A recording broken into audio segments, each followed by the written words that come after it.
I'm going to start out with some political quotations. Yet I don't intend this to be a political discussion. As I thought about it, I could have started out with quotations from some rap musician who had some pretty terrible lyrics in their song and then gets up at the Grammys and says, "I thank Jesus for letting me win this award." I just happened to stumble across this first quotation. And I thought this quotation really raises the question for you. You are welcome to have different views on what kind of leader you think Donald Trump is. But this one jarred me. Michelle Bachman said of Donald Trump in 2019, she said, "Trump is highly biblical. And I would say to your listeners that we will, in all likelihood, never see a more godly, biblical president again in our lifetime." Now, doesn't that, just even if it wasn't Donald Trump, even if it was any other politician or entertainer or athlete or somebody, wouldn't that cause you pause? Wouldn't you stop for a moment and think, how do you come to that conclusion? And then Donald Trump added himself, "Nobody has done more for Christianity or for evangelicals or for religion itself than I have." That's a huge claim. More than Billy Graham, more than Pope Francis, more than Martin Luther. If we're going to go back in history, that's an audacious claim. So again, it raises that question: what does it mean to be a godly, biblical person? This is not an easy question to answer. To evaluate somebody as godly or biblical, or not godly or biblical, a good Christian or not a good Christian, we must define what Christian means. And it is my belief that there are as many answers as there are Christians. Now, again, my disclaimers. This is a complex question, and I've taken it as sort of a category. I kind of break it down into 5 categories. But whenever you do that, whenever anybody says, "I've analyzed this and I've done an outline of a complex movement," it is of necessity a generalization. It's important to notice as we go along that all of us partake of all of these categories in some respect. So not an exhaustive treatment. And again, I want to repeat, in spite of starting with politicians' claims, it is not my intention for this to be a political discussion. I don't, in a way, I don't care who you believe has the best ideas for running the country. The point is various people's claims to be Christians. That's what I want to talk about. And I just happen to use Michelle Bachman's claim as a starting point. Let's start with number 1. I start with this one, the personal Christian. And there's a reason why I started with this one, because a lot of people would say, if you ask them, what makes a person a Christian? We Seventh Adventists are, like it or not, in very much an evangelical mode.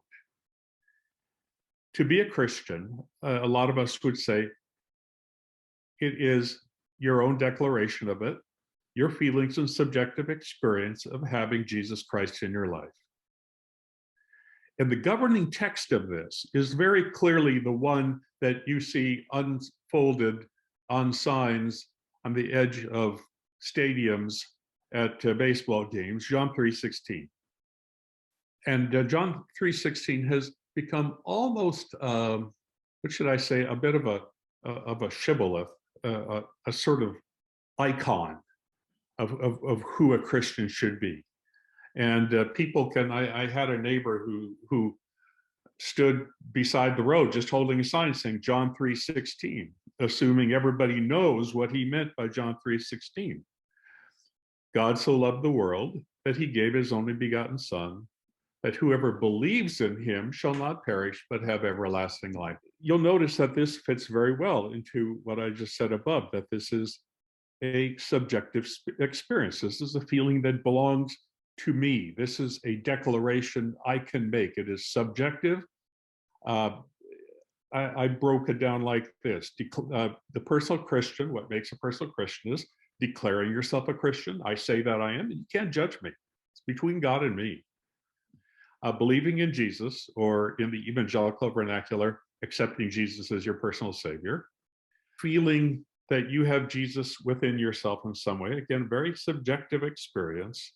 And the people who make that claim, others can stand up back and say, I'm not sure I quite believe your claim on that. It doesn't fit with what I know of Jesus. But that's very hard to say, because it is true that we are limited in our judgment of people's subjective experiences, right? Having a personal spiritual experience, such as hearing God speak to you, having a prayer answered, or if you are Pentecostal, and I'm trying to be very broad here, let's say glossolalia, speaking in tongues, say, I experienced Jesus in my life. I experienced God in my life. The person who says you can't judge me probably is somewhat right. We have to be very careful about judging people's personal spiritual experience, because I want to make faith available to those who are struggling. This saying, Jesus loves me, this I know, makes room in the world for people with lots of strikes against them. Those who just can't do very well at life, they struggle. And isn't that what grace means, right? Jesus loves me. I'm struggling. I'm not doing very well. I have so many problems in my life, but Jesus is here with me. And so I hesitate to judge them. Those who need a lot of grace. However, and this is my third bullet point here, it can also be an excuse not to mature. It can be an excuse to say, yeah, I'm fine as I am. I don't, and if you look at what the apostles said about growing in grace and about the fruits of the Spirit, you can't just stop there. In fact, I'll give you an example. If you just take John 3 and you say, that's what it takes to be a Christian, it's just this subjective experience, you're taking it out of context in the sense that Nicodemus, there is more to Nicodemus than that experience of having a subjective acceptance of Jesus in his life in John 3. We have John 7, where Nicodemus boldly argues with the Sanhedrin. And we have John 19, where he is one of the characters who takes care of the body of Jesus. So we have some amazing courage shown by Nicodemus. I mean, he stands for what he believes. He believes in Jesus, but it's more than just, oh, I had a lovely experience, I walk away from it. Now, that's not what happened. And so there must be more to it than that. And I, as I said, I focus on this one because this is the answer that most liberal Christians will give. They say it's all about Jesus, not about eschatology, not about the church, not about anything. It's all about Jesus. But I want to say that may not be enough. Let me go on.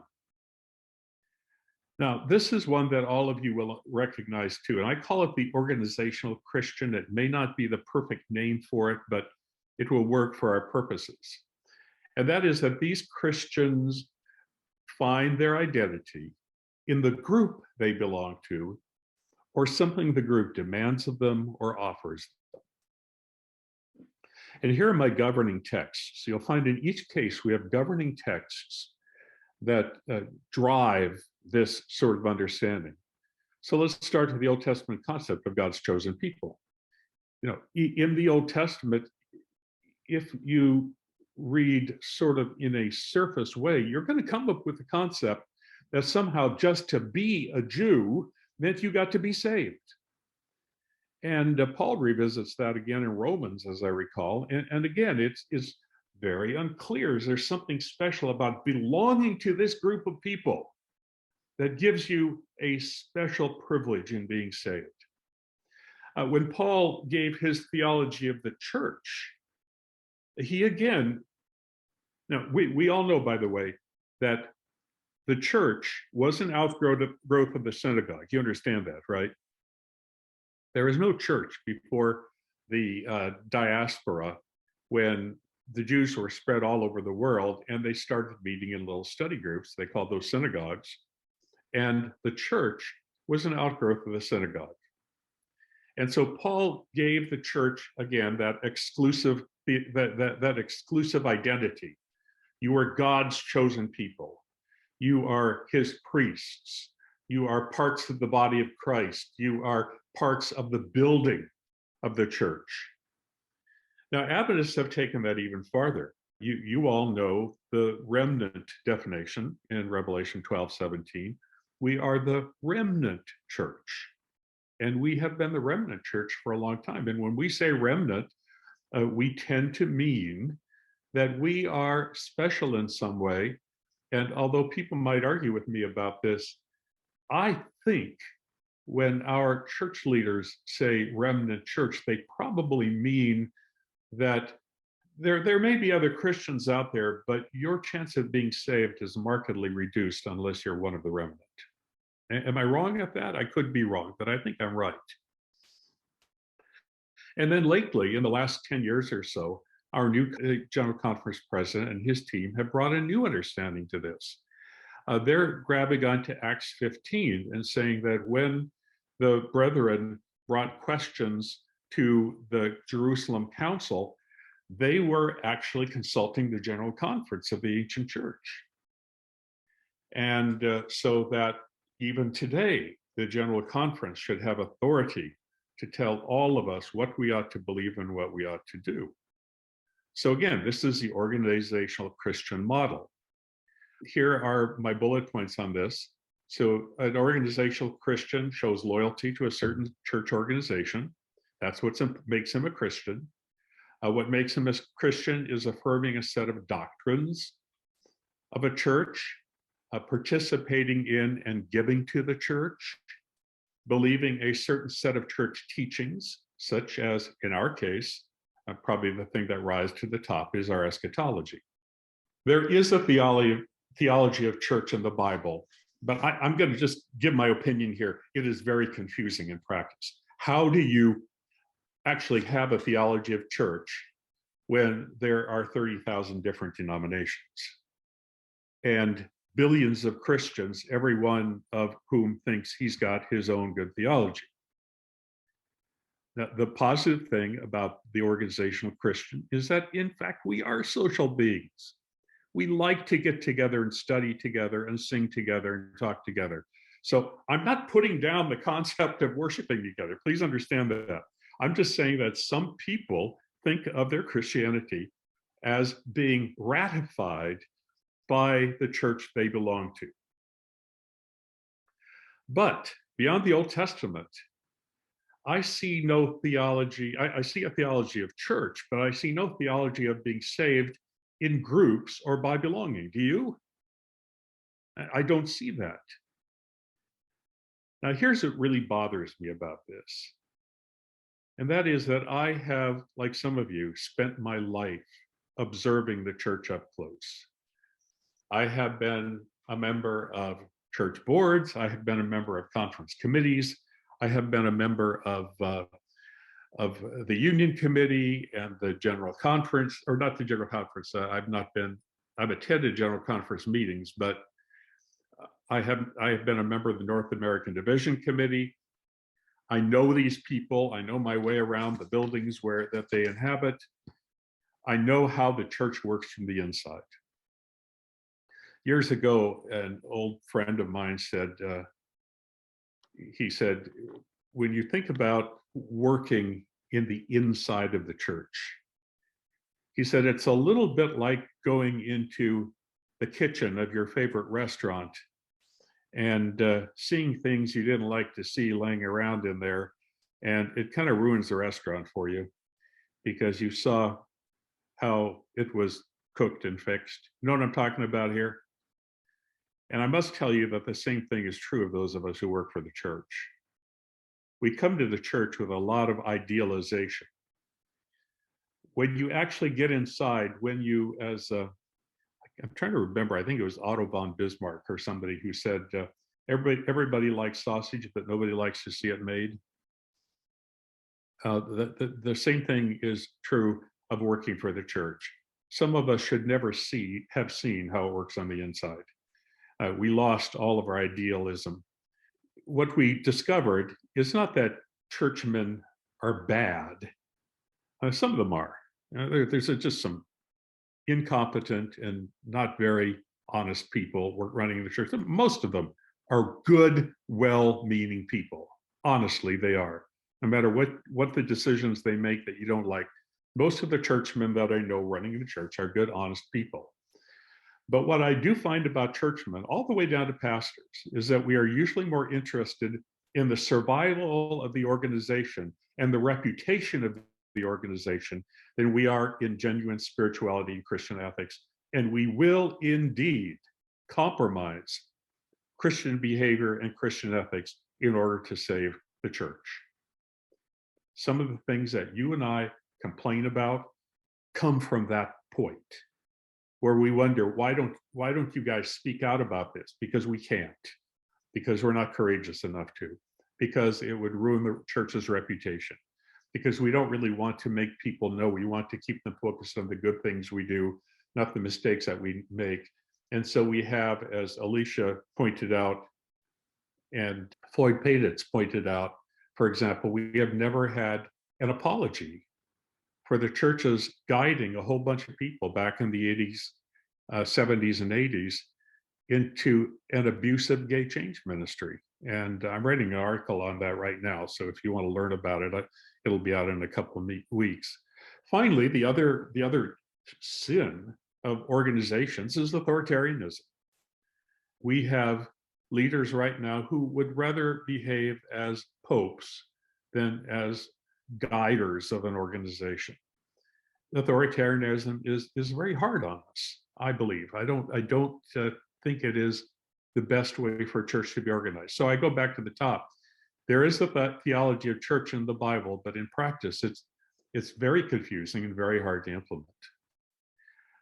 This is a quote from my article.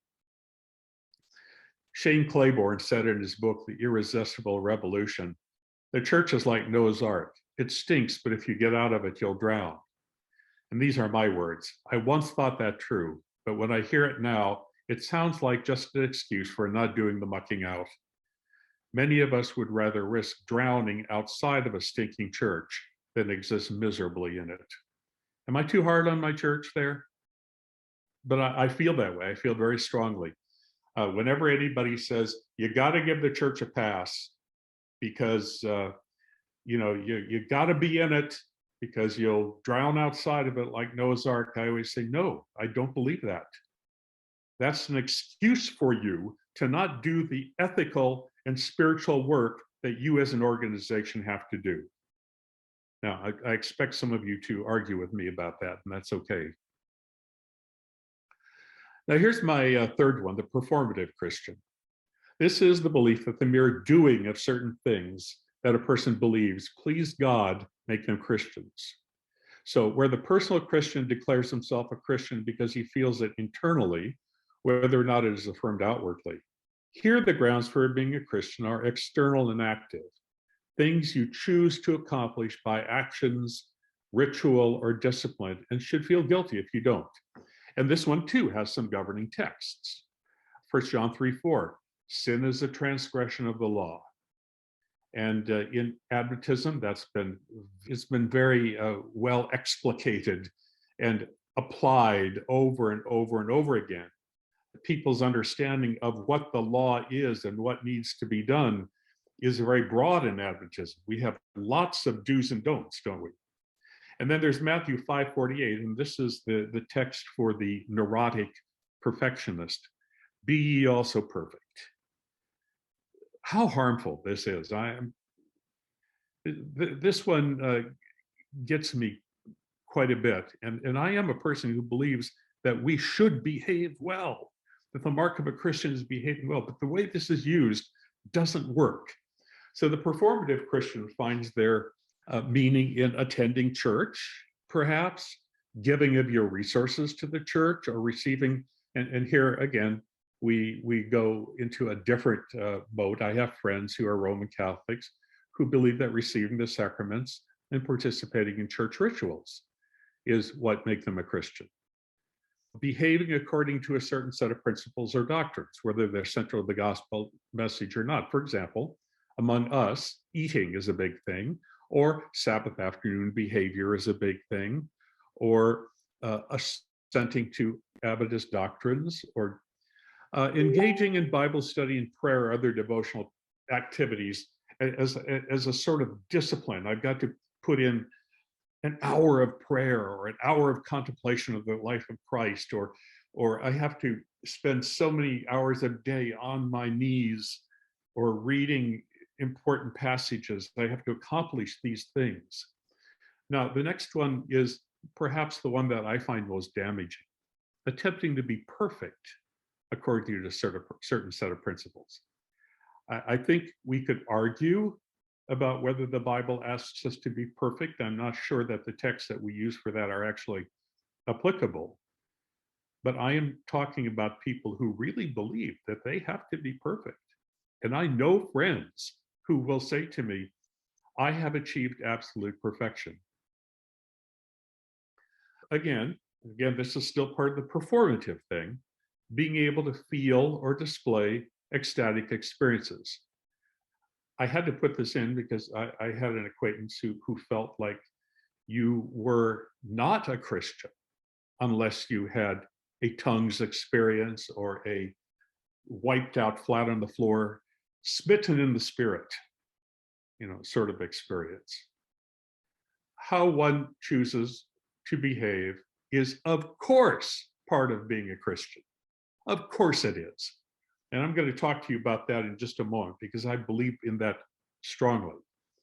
As long as it isn't thought of a way of earning salvation, that seems pretty clear from the writings of Paul, based on his experience in Judaism. Remember, Paul was always reacting to Judaism as he preached to us about Christ. Paul says that ends in disappointment. Now, here's what happens, and it can go one way or the other. It's hard to find that middle road. It is either too simple. For example, if I eat all the clean foods and behave on Sabbath, I'm fine. And you and I, a lot of us here today, we have grown up with this kind of thing constantly. I grew up with Sabbath school classes discussing what you can do and not do on Sabbath afternoon, sometimes at length. You guys too? You know what I'm talking about, right? See, what you do then is you redefine perfection to what you're capable of doing. And yeah, if perfection means I'm never going to let a piece of meat pass my lips, or I'm never going to do anything unholy on a Sabbath afternoon, you can actually become perfect on that basis. But that doesn't mean you're perfect. So that's way too simple, and yet it's become the way a lot of Adventists think about their faith. The other side of it is that it's psychologically grueling to the neurotic perfectionist. And I have known so many people who are performative Christians, not just Adventists, others too, for whom they will go to almost any length in order to be perfect. And these people, I have found, are generally horribly unhappy. They have no mercy. They have no grace for themselves. They don't understand that God has grace for them. They are neurotic perfectionists who make life miserable for themselves and miserable for their whole families. And some of these people, for example, in the Adventist context, you will find these are the people that move out to the country and self-supporting and eat off the land and don't take any medicine, because Ellen White says somehow they think Ellen White does not say that, as Jack Hayne has pointed out in an article that we'll be publishing in the upcoming magazine. But that's the way they think of it. It's so demanding. It's so leaving all the world behind. And here's a quote from the article. I used a lot of quotes because I had to get this all ready in an hour this morning, folks. That Jesus resoundingly condemned the Pharisees for this shallow sort of religion has never seemed to bother us Adventists very much. There are many Adventists who believe their doctrines and eat Adventist food and so regard themselves and are regarded by others as successful Christians, even though they are thoughtless or unkind.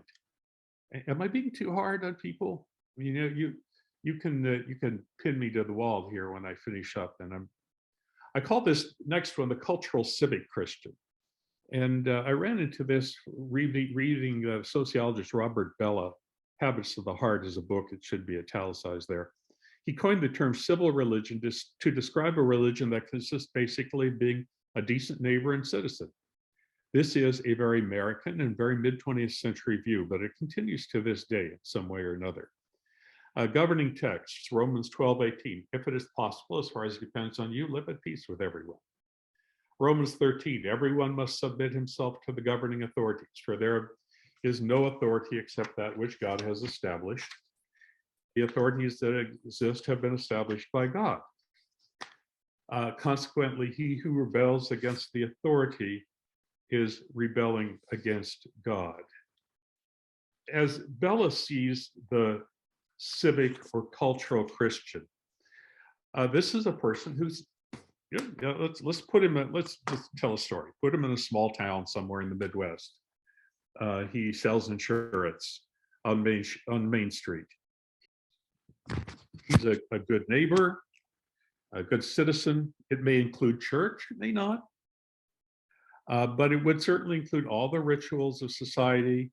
He would be part of the bowling league. He would be in the Rotary Club with his business.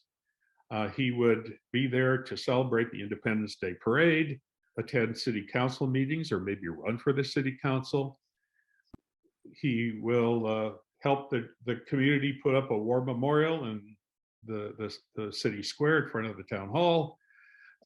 These people call themselves Christians because they're supposed to. We're in a Christian community. We're supposed to be Christians. I'm overall a decent person. I don't believe in quite the same. Go to your church. I can't go to all the churches, but it really doesn't matter because we all worship the same God anyway. Now, to be this, you would suppose it doesn't require a great deal of spiritual commitment. And you probably would be right. It requires more of a commitment to the culture. Now, here are the bullet points. To be a Christian of this sort, you have to be part of a community that's generally Christian. That may end up being our problem because more and more, a lot of our communities are not all Christian anymore, are they? Live according to the generally accepted principles of your culture, or at least appear to. Support community activities or political initiatives that are identified as Christian. Now, the last of these, I'm going to spend just a little time on. I will say, first of all, that of the ones that I have gone through right now, I'm a little closer to this one than the other. I actually like the cultural civic Christian because I like the fact that this person at least has a general sense of his community as being something he should care to. The problem is that these are generally not very deeply thought out principles that he brings to his community. Cultural Christianity's understanding of biblical ethics is shallow. It has a poorly thought out sense of justice. It is tribal rather than inclusive.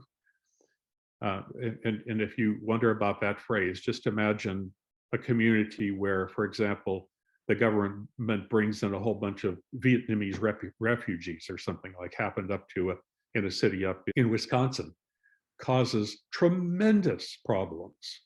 Understanding of biblical ethics is shallow, poorly thought out sense of justice, tribal rather than inclusive, and seems to take its marching orders not from the Bible or even the better parts of a moral society, but from populist political movements. Now you know what I'm talking about. This part of Christianity is currently becoming less and less religious and more political. Again, a quote, a great many evangelicals point to a set of politicians as great Christians only because they appear to advance initiative supported by those Christians, like strong military or conservative judges, or wanting to deregulate firearms, or being against abortion, and in general wanting to make America a country that favors Christianity.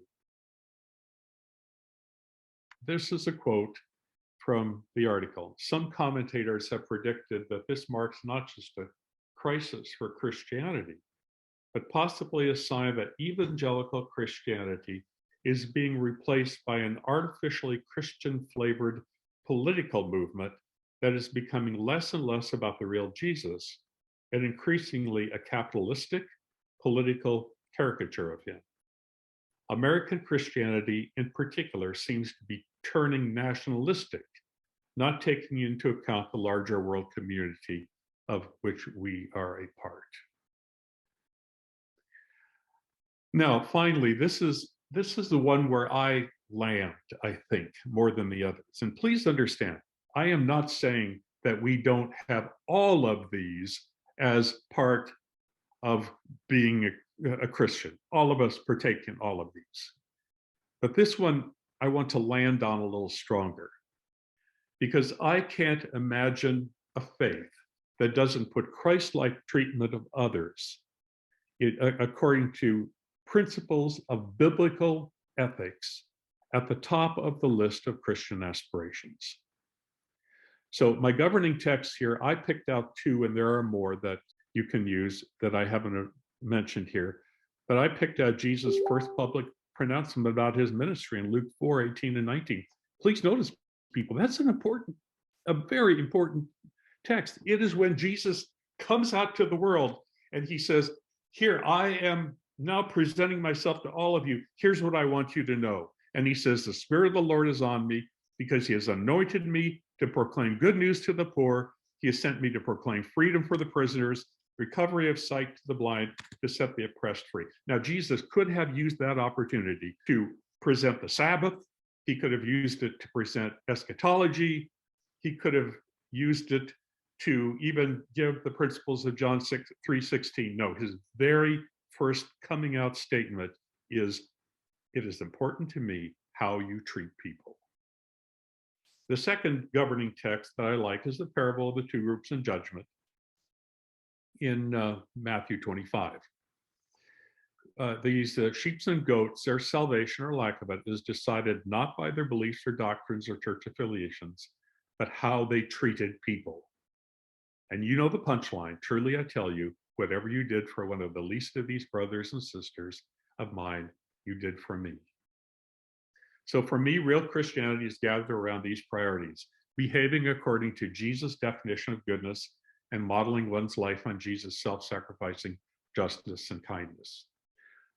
Again, making decisions based on how they affect the world we live in, not just ourselves or our country or our family or our race or our language group.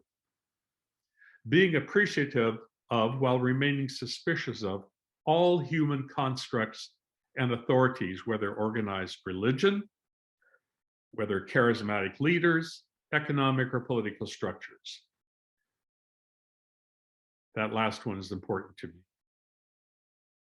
I've mentioned this before in my classes and written about it often. I've been trying to work out how I got from righteousness by faith only, believing in Jesus only, to coming to believe that it has to be a lot more than that. I certainly don't believe, I'm with the Apostle Paul in feeling that it is that we are not saved by our works. I think all of us understand that. But you are not saved by doing nothing either. And so I came up with this phrase, and you can do with it as you like. I call it aspirationalism. As a Christian, I want to model the life of Jesus, reflect the Isaiah quote in Luke chapter 4:18 and 19, be among the faithful sheep in Matthew 25, live the priorities of Jesus' Beatitudes, and practice Paul's fruits of the Spirit of Galatians 5:22 and 23. My personal spiritual experience, the church I belong to, my behavioral disciplines, and the kind of citizen I am should all be supportive of this, but none of them are alone decisive marks of Christianity. That requires, it seems to me, a moral compass that leads a Christian to crave being like Jesus. So I'm at the end of my presentation. So these are the things I want you to think about as we move on in. Do these models help you think about your own definition of what makes you a Christian? I'm hoping so. What I'm hoping for is that some of you who said, oh, it's all about Jesus, are going to broaden that out a little bit into all 5 of these things, and see it not just as a subjective experience, but as a broader experience of living in society. Okay? Which model seemed, when you heard them as you were going through, which model just said, okay, that's where I think I land there the heaviest? And that I'm hoping maybe that you'll see a little broader, a little more spread out. Are there models that I missed here, or that could be defined more cogently? And finally, I hope that you critically evaluate my favorite model, the humanist Christian, and the notion of aspirationalism as my belief that it's a more accurate way of understanding the Christian identity.